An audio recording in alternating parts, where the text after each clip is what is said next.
That man on the pole. That woman at the switchboard. That boy running down the street with a stack of papers under his arm. They all had one thing in common. They went to work every morning at a job that does not exist anymore. Not a single one of them.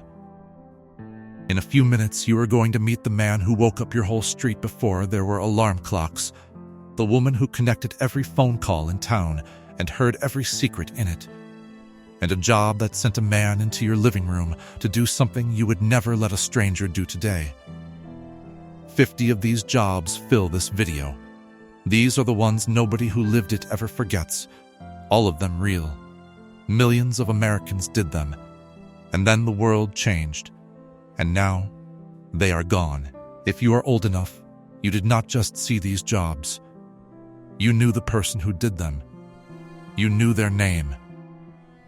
Subscribe before we start, and stay with me to the end, because the last one used to walk right into your home every single week, and you were always glad to see him.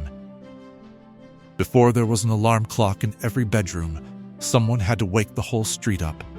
In the mill towns, a man walked the block before dawn with a long pole, and he tapped on the upstairs windows until the workers stirred. They called him the knocker-upper. He was paid a few pennies a week by each family, and he never overslept, because if he did, an entire factory shift was late.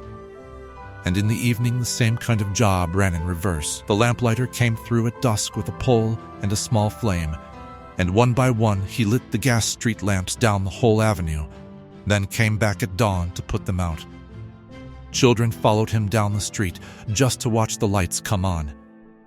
The cheap alarm clock and the electric street lamp ended both of them almost overnight.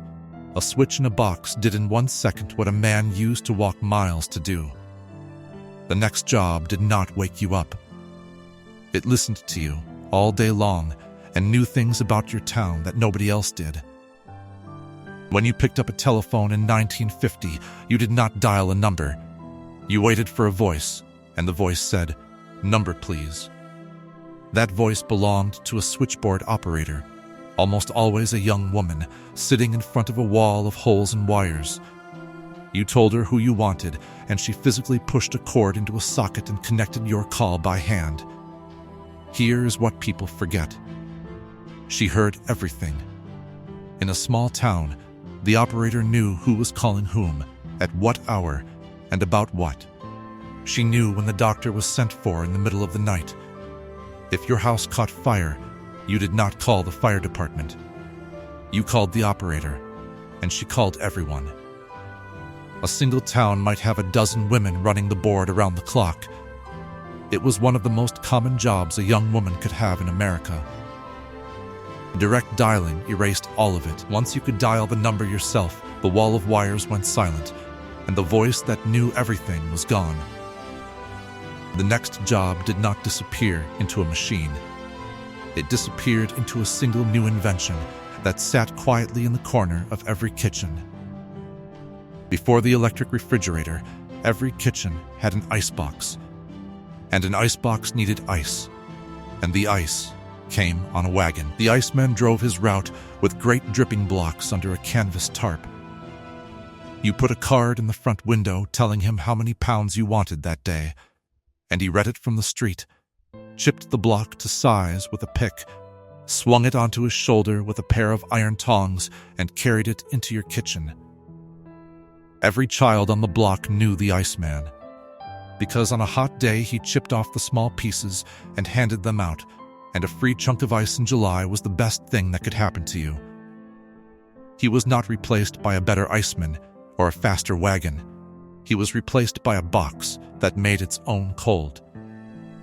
Once the refrigerator was in the kitchen, there was simply no reason for him to come, and in about 10 years the whole trade was gone. The card in the window came down, and the word icebox stuck around for another generation, spoken by people pointing at a refrigerator. The next job was one of the most dangerous a man could take, and the photographs of it still make people dizzy.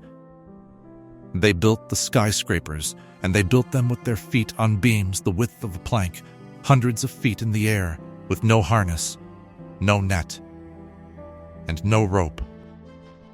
The most famous photograph of the entire era shows 11 of these men eating lunch on a steel beam, dangling their legs over 800 feet of open air, as calm as men on a park bench.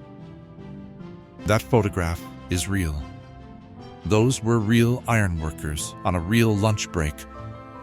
They walked those beams in ordinary boots. They heated rivets in a small forge and threw them, glowing, across open gaps to a partner who caught them in a bucket and drove them into the steel while they were still hot. The pay was good, because the risk was enormous, and everyone knew a man who fell. This one was not ended by a machine. It was ended by the law. New safety rules made the harness, the net, and the safety line mandatory, and welding replaced the flying rivet. The buildings still go up. The men who worked in the sky with nothing to catch them do not. The next job you could hear coming from a block away, shouting something into the street. Before the television told you the news, a boy on the corner shouted it. The newsboy stood at the busy intersection with a stack of papers and yelled the headline over and over until it was burned into your memory. Extra, extra. When something enormous happened, a war, an election, a disaster, the papers printed a special edition in the middle of the day, and the boys ran through the streets selling it hot off the press. A good corner was worth real money, and boys fought over them. Some of the wealthiest men in America started out as newsboys on a cold street corner, and they never once forgot it. Nothing broke down, and nothing was automated.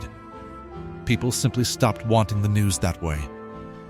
Radio took the speed, television took the rest, and the corner that used to shout the headline had nothing left to say.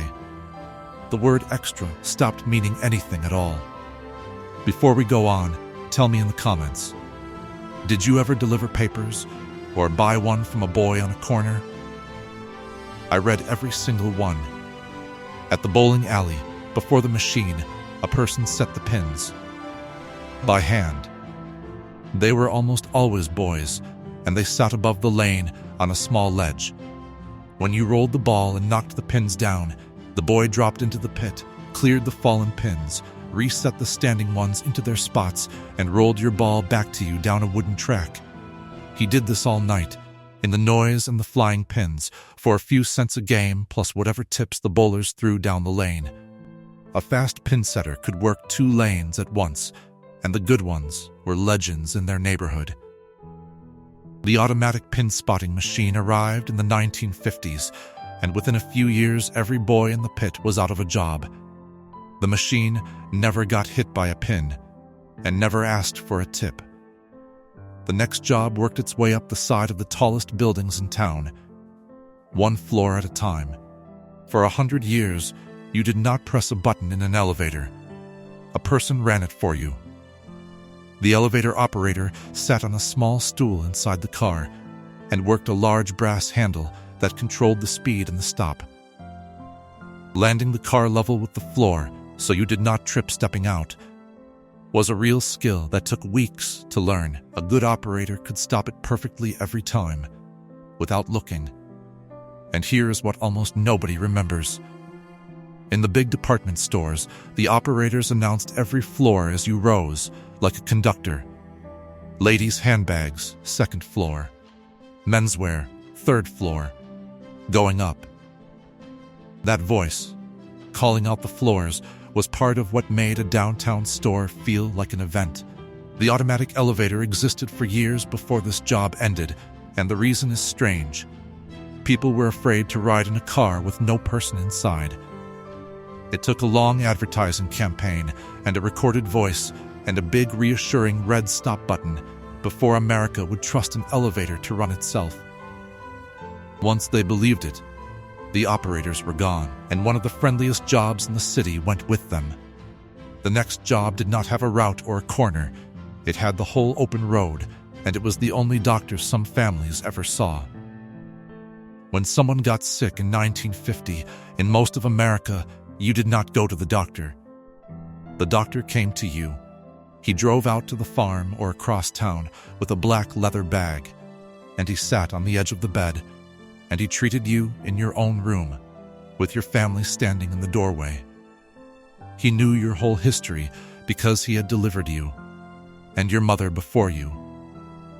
He was often paid in whatever the family had: a chicken, a basket of eggs, a repair to his car, a promise to settle up after harvest. In a hard year, he treated people for nothing and never mentioned it again.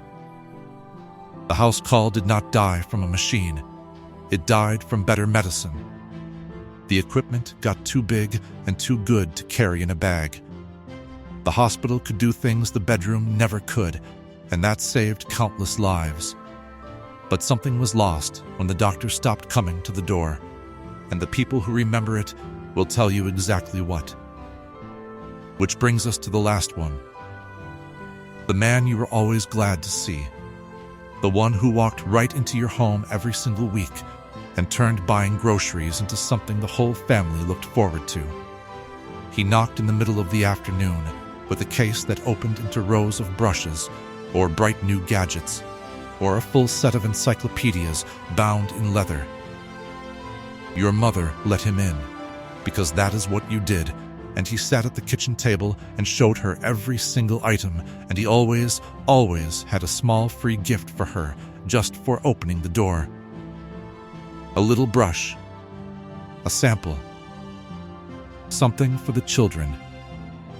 This was an enormous business. Fuller Brush alone had tens of thousands of men walking American neighborhoods, and being a good door-to-door man could make you a comfortable living and a well-known face on every street you worked.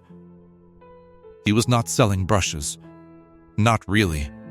He was bringing the store to the people who could not easily get to it, and a little bit of company to a house where the mother was home alone all day. He knew the families. He remembered the children's names. He came back. The shopping mall and the mail order catalog, and in the end, the telephone, made him unnecessary.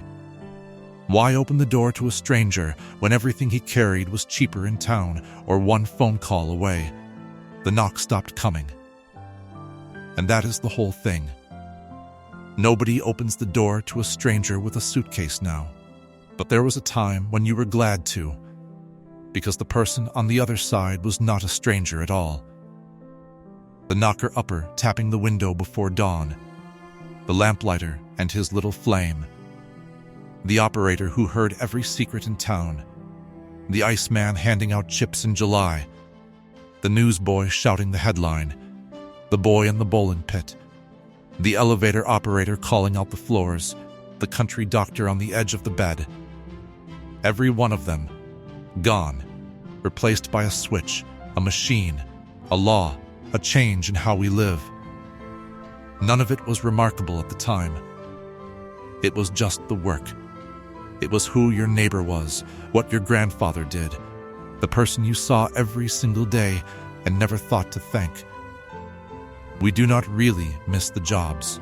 We miss the people who did them, and the way a town used to be held together by 100 small hands you knew by name. That world does not come back. But it does not really leave either.